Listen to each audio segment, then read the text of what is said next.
Water is an essential ingredient that allows life on Earth to thrive. Every living being needs water to survive and reproduce. Plants, humans, animals, and microorganisms all need water during their life cycle. 70% of the Earth is water, while 60% of a human adult is water. Water refreshes and energizes you whenever you take a nice warm shower. During summer, many people look for swimming pools or beaches nearby to splash and have a fun time. Every cell in your body needs water to function and work efficiently. The question is, what does water do for your body?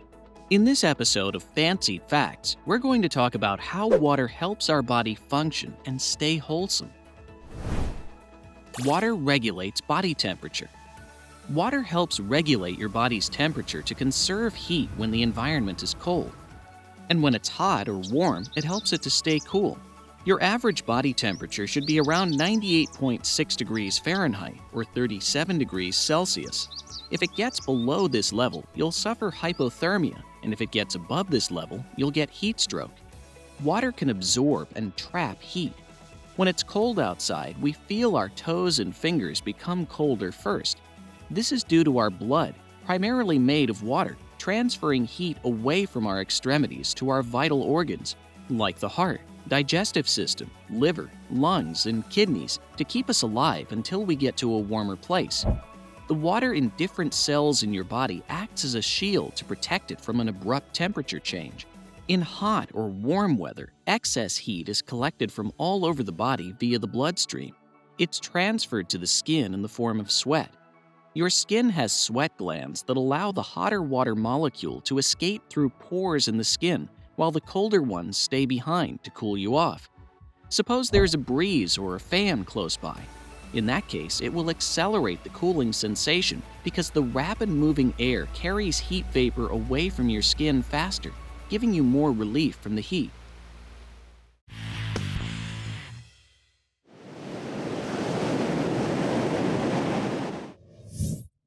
It keeps your mouth moist. Having a moist mouth is a blessing most people take for granted without realizing that 98% of our saliva is composed of water. Saliva is produced and secreted by salivary glands in different parts inside the mouth. Other saliva components include electrolytes, mucus, white blood cells, epithelial cells, enzymes, and antimicrobials. One of its main tasks is to lubricate the inside of the mouth, keeping it nice and moist to prevent it from becoming dry, saving you from the irritating feeling of having a dry mouth. Furthermore, the saliva enzymes play an essential role in dissolving food particles that get trapped in between teeth, which in turn protect the teeth from bacterial decay.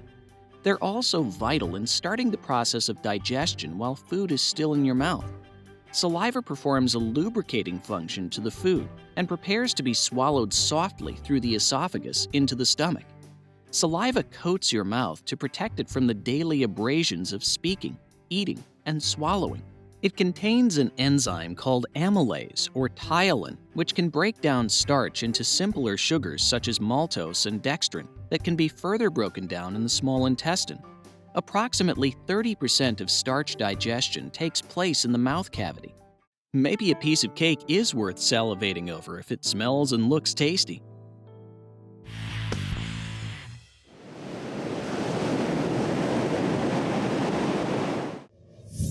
Water helps protect your brain. Your brain is protected from hits and blows by a sturdy shield called the cranium or skull.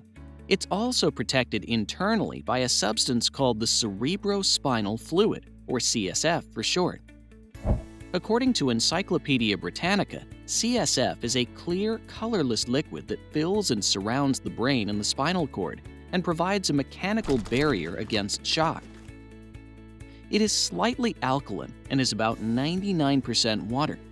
There are approximately 100 to 150 milliliters of CSF in the healthy adult human body. It lessens the pressure at the center of the brain by causing the nerve tissue to float or decompress, saving your mind from severe pain and damage. The brain regularly maintains an equilibrium of CSF between the absorbed and produced volume, causing the pressure around the brain to be continuously balanced. When the CSF blows downward, it removes toxic wastes away from the brain. It also transports hormones between widely separated regions of the brain. This fluid works non-stop to keep your utmost vital organ clean and safe from dangerous and debilitating toxins that could lead to a devastating disease. Your brain is submerged in CSF and always stays hydrated and protected.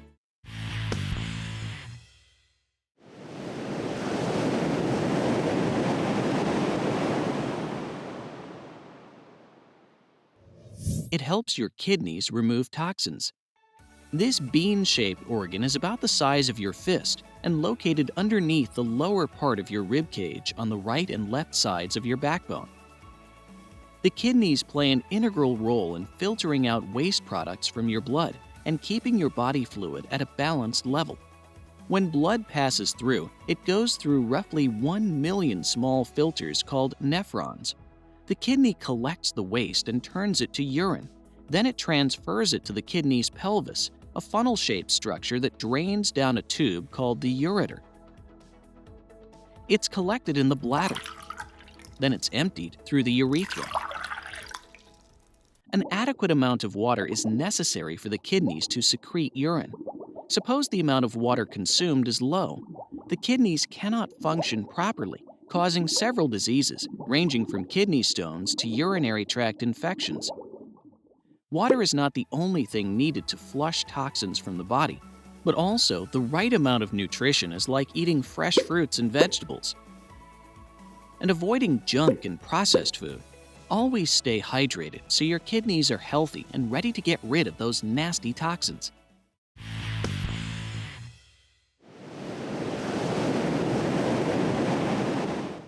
Water is the best beverage for working out. It is essential to be hydrated when you want to exercise before, during, and after. Typically, we get our fluid needs from water, about 80%, and about 20% from food. Your athletic performance and endurance are closely tied to the amount of fluid in your system. Your muscles are about 75% water. To get the most out of any workout and not feel drained, you need to mind your fluid needs accordingly. If you lose 2% of your body weight by sweating and breathing, it can seriously affect your performance by possibly 25%. If you're well hydrated, you'll feel more energetic and add more minutes to your routine without feeling overly exhausted. Water helps your heart pump blood, oxygen, and nutrients more efficiently to your muscles and to the rest of your body, helps thwart muscle cramps, and lubricates joints and cartilages. Remind your family and friends to stay hydrated if they're going to do a physical activity, especially during summer when our bodies are more prone to lose fluid due to the heat.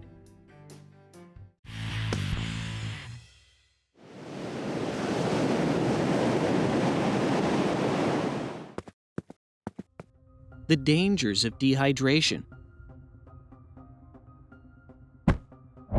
Water is at the essence of our survival, and it's needed for whatever task we might perform. The brain is known to cognitively underperform when it's not hydrated. Vital organs such as lungs, heart, brain, etc. need water to function efficiently. Dehydration occurs when the body loses more fluid than it consumes and is unable to function normally. We lose fluid through perspiration, urination, and by releasing waste products regularly. Therefore, we always need to keep an adequate level of liquid in our system to stay healthy. Here are some of the dangers of dehydration. 1. Heat stroke. This typically happens during the summertime when the body loses a lot of fluid through sweating and breathing. When a person drinks an insufficient amount of water, they can experience heat exhaustion. They might also get heat cramps and a potential severe heat stroke that could lead to an unfortunate death. 2. Kidney problems. Prolonged dehydration could cause a urinary tract infection. This happens when less fluid is in the blood and the kidneys cannot flush out harmful bacteria that get stuck on the urinary tract walls and cause a severe infection. It is also possible to get kidney stones, which are deposits of minerals and salts that form inside the kidneys. 3. low blood volume shock or hypovolemic shock. This is a life-threatening condition and one of the most dangerous side effects of dehydration. This happens when the person loses more than 20% or 1/5 of their body's blood or fluid supply. Water helps carry oxygen-rich blood to different cells in your body, and a drop in liquid level means the cells won't get the oxygen needed to keep the organs working normally. An extreme fluid loss makes it incredibly difficult for the heart to pump enough blood to the body, which can lead to organ failure. 4. Seizures and fluid deficiencies can affect electrolytes. Electrolytes are minerals in your body that carry a positive or negative electric charge. It's in the blood, urine, tissues, and other body fluids, and it includes minerals such as sodium, calcium, magnesium, bicarbonate, chloride, phosphate, and potassium. Any disturbance in the electrolytes minerals can lead to involuntary muscle contractions, confusion, headaches, convulsions, and irregular heartbeat. An acute electrolyte imbalance can result in seizures and possibly loss of consciousness.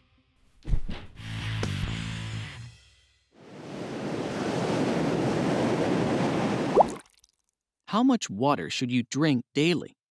There is no straightforward answer because of many different factors that must be considered, like gender, age, medical condition, climate, and lifestyle. So it's better to give your family doctor a call or a visit to know what the right amount for you is. However, there is a general rule when it comes to daily water hydration. According to the National Academies of Sciences, Engineering, and Medicine, proper daily fluid intake is about 15.5 cups, 3.7 liters for men, and about 11.5 cups, 2.7 liters for women. So make sure to drink enough water to keep your body happy and your joints lubricated. This is it for this episode of Fancied Facts.